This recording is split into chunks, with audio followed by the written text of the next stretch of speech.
Hola, buen día a todos. Como recordarán, cuando inició todo esto de nuestra cuarentena, inicialmente pensábamos que iba a ser algo temporal. Entonces se consideró dejar un trabajo para ir avanzando un poquito con el temario y cuando volviéramos reforzar los contenidos. Pero ya están viendo que el tiempo se alargó bastante. Entonces, dicho esto, pues vamos a tener que reforzar los conocimientos igual de manera virtual. Para continuar con el tema, voy a dar un repaso del trabajo que ustedes ya hicieron, lo que estuvieron trabajando a distancia en la primera etapa de esta modalidad a distancia que hemos estado obligados a llevar. Entonces, nuestro tema va a ser electricidad y magnetismo y me voy a enfocar en recuperar las ideas centrales que ustedes ya trabajaron. Empecemos por este señor. Se llama Alexandro Volta o Alessandro Volta. La pronunciación puede variar, probablemente de ahí surgieron algunas dudas inicialmente en este trabajo. Bien, este señor, del cual podemos observar la foto en este espacio, se le atribuye la primera pila, la primera batería que se generó. Y a esta pila se le llamó una pila voltaica. Esta palabra de voltaica, pues es una forma de rendirle homenaje al señor que la creó, es decir, a Alessandro Volta. Esta pila era, digamos, muy rudimentaria. Estaba basada en trapos mojados con una solución salina. ¿Qué es una solución salina? Pues para no entrar tanto a detalles, agua con sal. También utilizó pedazos de zinc y trozos de cobre para generar esta parte de la conductividad. Por eso ustedes aquí en la imagen, además de esta que representa la batería, digamos esta primera batería rudimentaria, aquí vemos unas moneditas porque pues normalmente en las monedas con las que realizamos nuestras compras podemos encontrar estos materiales que son zinc y cobre. Entonces con esta primera batería él generó energía eléctrica y dio pauta a lo que hoy se le considera como voltaje. Más adelante hablaremos un poquito más a fondo de esto, pero la palabra voltaje pues viene igual en honor a este señor, a Alessandro Volta, y es muy normal que el apellido o el nombre de quien está realizando una investigación se quede en sus descubrimientos. Entonces, pues voltaje nada más es una forma de rendirle homenaje a este señor que trabajó en la primera batería. Ahora ya sabemos que se puede producir energía con una batería. En nuestra vida cotidiana usamos baterías en todos lados. Tenemos batería en el celular, en la computadora, tenemos batería en el carro, en nuestro reloj, a veces hasta en el horno de microondas para que no se le desconfigure la hora. En fin, en un montón de lugares tenemos baterías. Pero la pregunta es, yo sé que la batería me da energía, yo sé que con la batería puedo activar ciertos dispositivos eléctricos, pero ¿de dónde sale esa energía? Y vamos a tener que retomar un tema que ya hemos hablado bastante. Es modelos atómicos o el átomo. El átomo contiene en sí las partículas de donde nacen estas propiedades de electricidad, estos conceptos de carga eléctrica. En el tema anterior, que fue ley de Coulomb, vimos este concepto de carga eléctrica y decíamos que los electrones, que son estos que andan por aquí, tienen carga negativa, los protones que están dentro del núcleo tienen carga positiva y los neutrones, al ser una combinación de un protón y un electrón, no tienen carga. Y esto es muy importante que se entienda.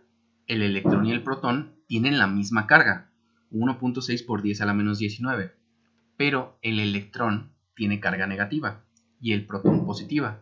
Al ser iguales y de signo contrario, pues si las unes se vuelven cero. Es como si te diga, te voy a dar un peso, pero luego te lo quito. Entonces al final te quedas sin nada, tal como estabas en un inicio. Que se entienda muy bien este concepto. Y que se entienda también muy bien que todo el concepto de electricidad, todo el concepto de cargas eléctricas, todo el concepto de lo que vamos a ver como energía eléctrica o fuerza eléctrica, parte del átomo.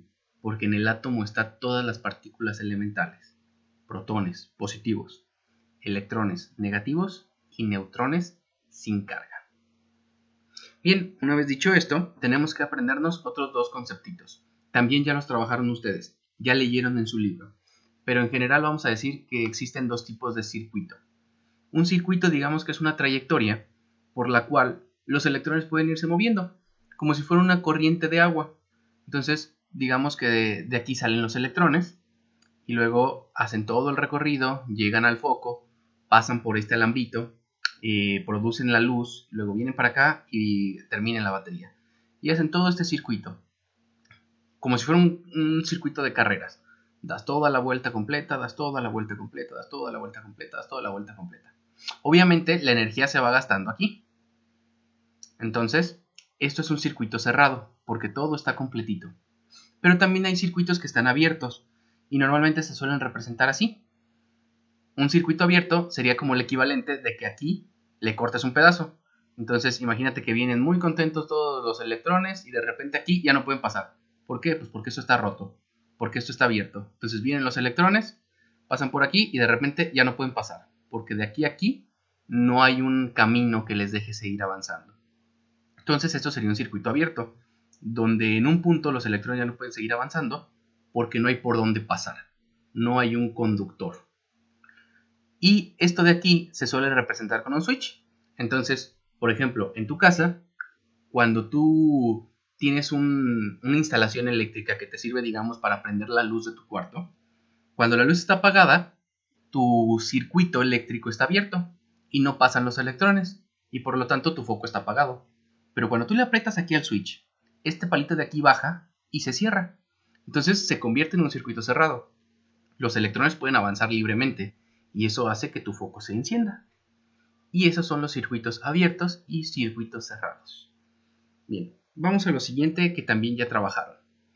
Diferencia de potencial. Diferencia de potencial es sinónimo de voltaje. Es exactamente lo mismo. Digamos que el término exacto, el término que deberíamos usar es diferencia de potencial.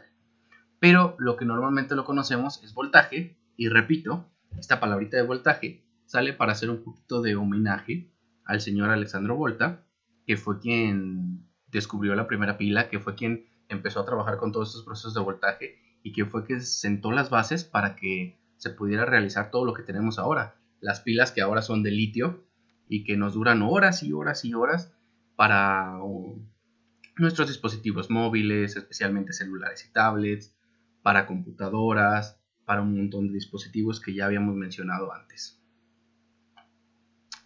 ¿Pero qué es ese voltaje? Bueno, en el anterior, voy a devolver poquito, la diapositiva anterior, yo les decía que estos electrones tienen la capacidad de andar dando vueltas por aquí, andar dando vueltitas por aquí.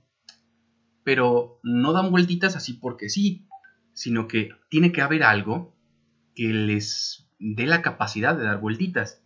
Y eso de ahí es el voltaje. Entonces, el voltaje es el que les dé el aventoncito, el empujón a los electrones, el hola, empieza a moverte.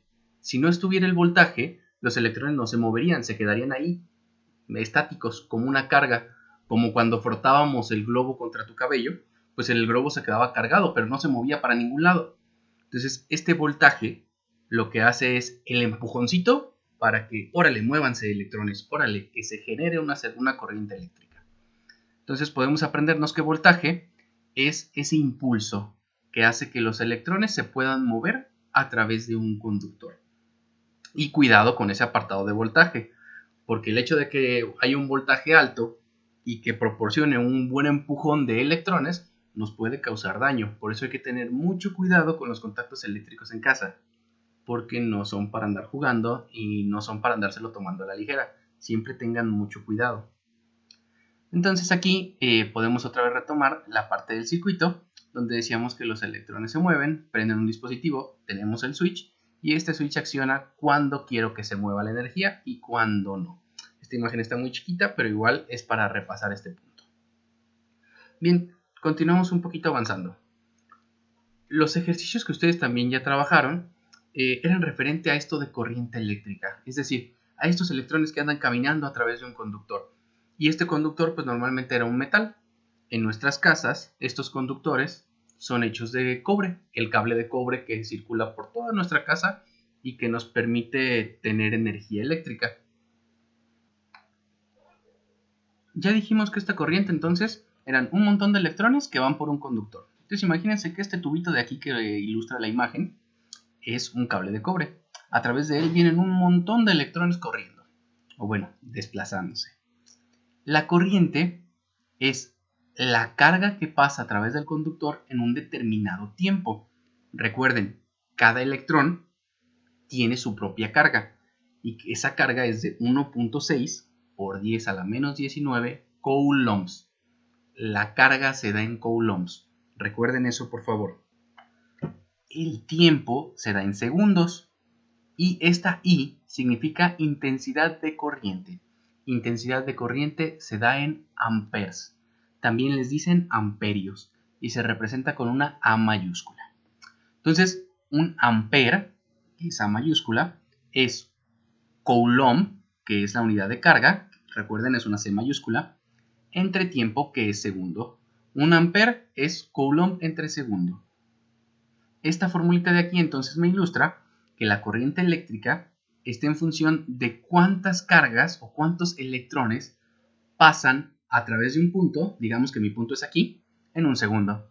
Si pasan 10 electrones, pues la carga será el equivalente a 10 electrones. Entonces, si yo sé que un electrón es 1.6 por 10 a la menos 19 coulombs y pasaron 10, entonces voy a decir, pues 10 por 1.6 me da 16. Entonces, son 16 por 10 a la menos 19 coulombs por segundo. Estamos hablando de que nuestro tiempo base es un segundo. Y de estos también ustedes ya hicieron varios ejercicios. Ahorita lo que me interesa es que vayamos recordando para no estar en ceros. De ser necesario, por supuesto, hay que proponer unos ejercicios nuevos. Si se acuerdan cómo hacerlos y les salen, perfecto, seguimos avanzando. Si hay algo que aclarar con más detalle, lo aclaramos sin ningún problema. Ustedes me irán diciendo. Bien, con eso dejamos este apartado de corriente eléctrica y nos metemos un poquito más a la parte que hace referencia al magnetismo. Entonces, esto es electromagnetismo. Y el primer tema de esto, o el primer puntito a analizar, va a ser propiamente el magnetismo. De magnetismo ya les he llevado imanes al salón, ya más o menos ven este fenómeno. Entonces, el magnetismo vamos a decir que es una propiedad.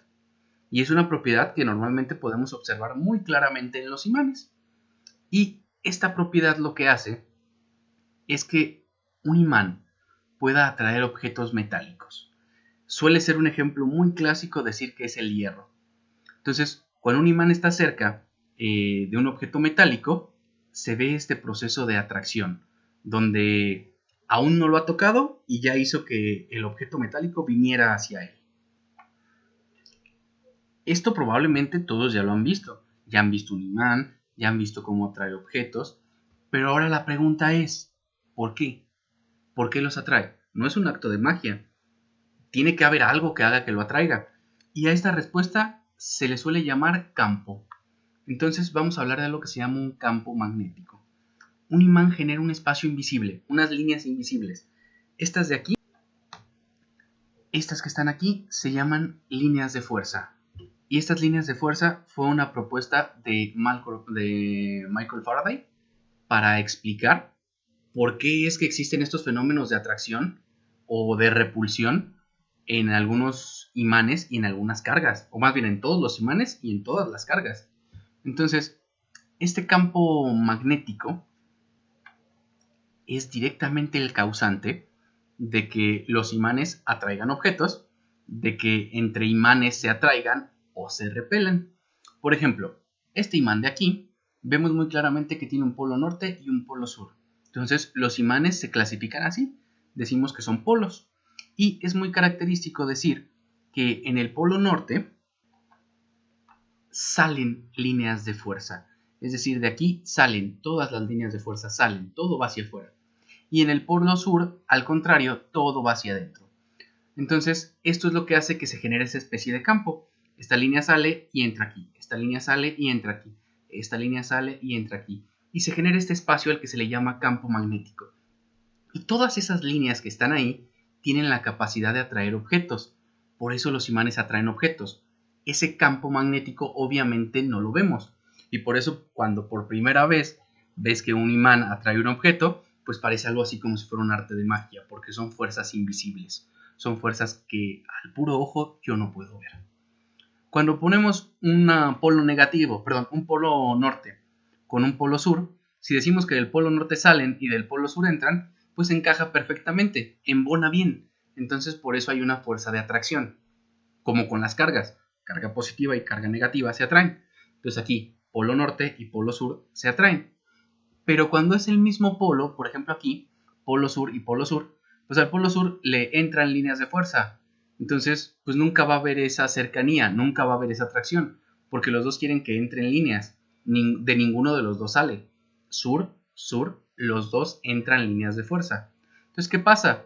Pues polos iguales se repelen. Así como cargas iguales se repelían, polos iguales se repelen.